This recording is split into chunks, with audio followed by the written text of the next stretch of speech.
Muscle.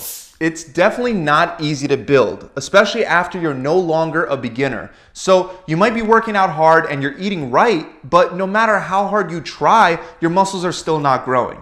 This is a common problem faced by many guys that work out a lot but hardly experience any results, even if their workouts are already challenging. And really, it comes down to 8 key reasons why you're trying so hard but not seeing much growth. Starting first with a very common training mistake, and that's not training each muscle often enough. A survey of 127 competitive male bodybuilders found that more than 2/3 of them trained each muscle group only once per week. This is what's known as a bro split, where you work pretty much one muscle per day, and it allows you to really focus on that muscle and break it down for an incredible pump. But is that optimal? Well, the answer is no, as shown by multiple studies. Specifically, in one of these studies, researchers observed the difference in the rate of muscle growth between training a muscle once or 3 times per week with a similar total training volume between both groups. And the results showed that those who trained each muscle 3 times per week gained much more muscle than those who trained each muscle less often. In another study, participants either performed all their weekly exercise volume in one giant full body workout, or they spread out the same training volume, so they did the same amount of sets and reps, but they divided that volume into 3 smaller full body sessions. And once again, those who trained more often gained significantly more muscle. The once a week subjects increased their lean body mass by only 1%, while those that trained each muscle 3 times per week gained 8%. And like I said, many other studies also show similar results. One reason why it's better to train each muscle more often than once a week is because if you do a ton of sets and reps all within one day, you'll inevitably have lower quality sets. After you've done a few heavy sets for a specific muscle, the amount of force you'll be able to produce during later sets will decrease significantly. On the other hand, if you spread that volume out over the week, you'll be able to perform better for each set because you'll be less fatigued. Another reason why it's better to train your muscles at least 2 times a week is because protein synthesis generally only stays elevated for about 72 hours after workout. So if you're training each muscle only once every 7 days, you'll only trigger growth for up to 72 hours that week, and during the other 96 hours of the week, you'll miss out on gains. Now, another not so commonly known reason why you're not building muscle is because you're not consuming enough cholesterol. That's right, not consuming enough cholesterol can definitely slow your gains. A 12-week-long strength training study found a linear dose-response relationship between dietary cholesterol intake and lean body mass gains, or in other words, muscle growth. This means that the more cholesterol they consumed, the more muscle they gained. In another study, researchers compared a high cholesterol diet of 800 milligrams per day to a low cholesterol diet of less than 200 milligrams per day. And the high cholesterol group had almost 3 times higher muscle protein synthesis rates for 22 hours after intense resistance training than the low cholesterol group. This showed that the higher cholesterol diet was actually beneficial for muscle growth. The researchers concluded that cholesterol may aid muscle growth by helping your body cope with inflammatory responses and by enhancing cellular communication. Now, this is all, of course, within good reason. There are good sources of cholesterol, and there are also bad sources of cholesterol. So make sure that you stick to eating enough healthy sources of fat to optimize muscle growth. Moving on, we have the next very common mistake that'll prevent you from building muscle, and that's not focusing on getting stronger. The most important training principle for gaining muscle, guys, is that you must expose your muscles to a level of stimulus that they're not yet accustomed to. This is known as progressive overload, and while there are many ways to do this, the most effective way is by lifting heavier weights over time, and that's because there's a very close relationship between strength and size. For example, in Olympic weightlifters, there's an extremely tight relationship between fat-free mass, or in other words, muscle mass, and performance. And in powerlifters, the relationship is even stronger, within an 86 to 95% correlation between a lifter's muscle mass and their strength and performance in the key power lifts like squats, deadlifts, and bench press. So that's almost 100% correlation, which would mean muscle mass and strength are essentially almost the same. The bottom line is that if you want to gain muscle, your main focus during your workouts should be on getting stronger. If you do this, you will gain muscle over time. The next reason why you're not gaining muscle is that you're not doing enough training volume. Now, there are many ways that you can describe training volume, but the most useful way is as set volume, which refers to the number of sets you do per muscle group. If you're not gaining muscle, it may be because you're not doing enough training volume, since there's a clear dose-response relationship between training volume and muscle growth. This means that the more volume you do, the more you grow. We can see this in a meta-analysis that found that doing multiple sets per exercise led to 40% more muscle growth than doing only one set per exercise. The study also found that doing 4 to 6 sets per exercise was superior to 2 to 3 sets, and 2 to 3 sets was better, of course, than only doing one set. On top of that, a 2018 study compared the results of men that did either 1, 3, or 5 sets per exercise over the course of 8 weeks. This led to a total weekly number of sets per muscle group of 6 and 9 sets for the 1 set group, 18 and 27 sets for the 3 set group, and 30 and 45 sets for the 5 set group. All sets were also taken to failure regardless of the group. And sure enough, once again, there was a clear dose-response relationship that showed that higher training volumes led to significantly greater muscle growth.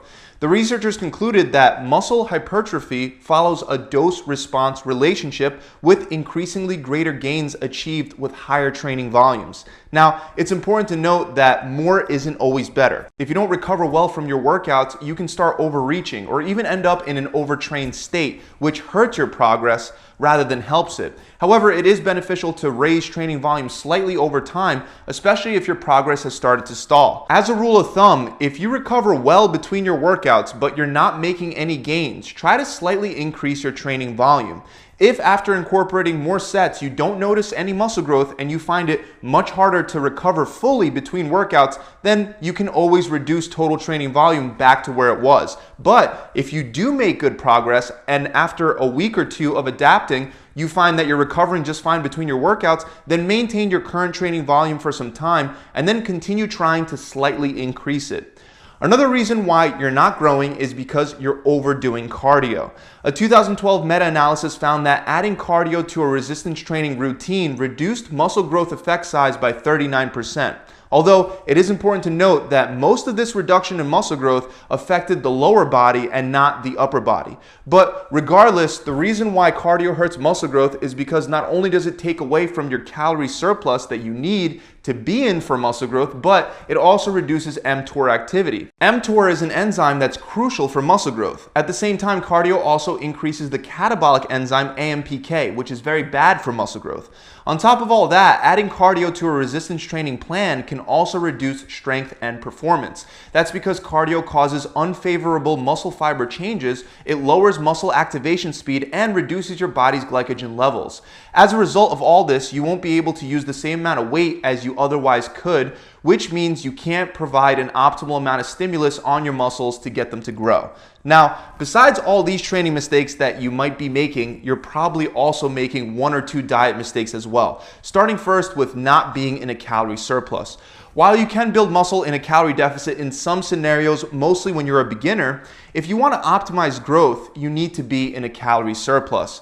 Being in a surplus is beneficial because it triggers physiological changes that aid muscle growth. Examples of this include raising testosterone and IGF-1 levels while simultaneously lowering cortisol. These changes to your hormones increase muscle protein synthesis while reducing muscle protein breakdown, which simply means that it stimulates muscle growth. Now, it's important to keep in mind that a larger calorie surplus isn't always better. For example, I've mentioned in the past that there was a 12-week study that compared muscle and strength gains among athletes who ate either a small calorie surplus or a much larger one with 600 extra calories. While both approaches cause the same amount of strength and muscle growth, those who ate a small surplus packed on 5 times less fat than those who ate an extra 600 calories. The point is that you only need a small calorie surplus to optimize muscle growth. Anything above that doesn't seem to cause faster growth, and instead it only causes excessive fat gain. As a rule of thumb, a small calorie surplus of around 4 to 8% above maintenance is a great way to stay lean while bulking. Another diet-related reason why you're not growing is that you're not getting enough protein. As most of you already know, protein is crucial for muscle growth. That's because the amino acids found in the food you eat end up being used as building blocks for your muscles. To be more specific, muscle growth occurs when more amino acids are built up within a muscle than the amount that gets broken down on a daily basis. If that happens, your muscles are in a positive nitrogen balance, which leads to growth. However, to get your muscles into this state requires that you eat enough protein. But how much exactly is enough? Well, according to a 2008 meta-analysis, the answer is at least 1.6 grams of protein per kilogram of body weight per day. This works out to about 0.73 to 0.8 grams of protein per pound of body weight. So if you weigh 176 pounds, that means you need to be getting at least 128 grams of protein per day. That'll allow you to maximize all the muscle building benefits of protein. Now, even though you're welcome to eat more than that if you want, it won't have any added benefits. Finally, moving back to the quality of your workouts, another issue you might be running into is you're not training through a full range of motion. Research shows that you'll get better gains if you train through a full range of motion. For example, one study randomly divided 17 male students into two groups. Group number 1 did deep squats 3 times per week for 12 weeks. Group number 2 followed the same exact routine, except they only squatted through a partial range of motion. And the results showed that the deep squat group gained much more muscle on the quads than the group going for partials. In fact, as you can see in the image, the shallow squatters even lost muscle at some quad sites, indicating that a full range of motion is by far superior. Other studies also show similar results. But you might be wondering, what about going through a full range of motion helps you build more muscle? Well, first of all, it produces a higher level of muscle activation. The second thing is that different portions of a movement emphasize different parts of your muscles. So you might miss out on stimulating all parts of a specific muscle if you go for partial reps. On top of that, overloading muscles in their stretch position, which is something that you do with full range of motion exercises, that seems to be particularly important for muscle growth because it stimulates muscle hypertrophy by influencing the sarcomeres within your muscles in a way that increases a muscle's length, allowing for greater muscle building potential. So that about wraps it up, guys. I really hope that you enjoyed this video. If you have, make sure you subscribe to the channel. And if you're looking for a simplified approach to burning fat or building muscle that's streamlined and comes with a full workout plan, a video exercise library, a customizable diet plan, a recipe book, and an accountability coach to help guide you through the whole process, visit my website where you can get all of this for free just by putting your best foot forward and sticking to the plan. To find out more, click the link in the description below, or you can visit my website directly at gravitytransformation.com. I'll see you guys soon.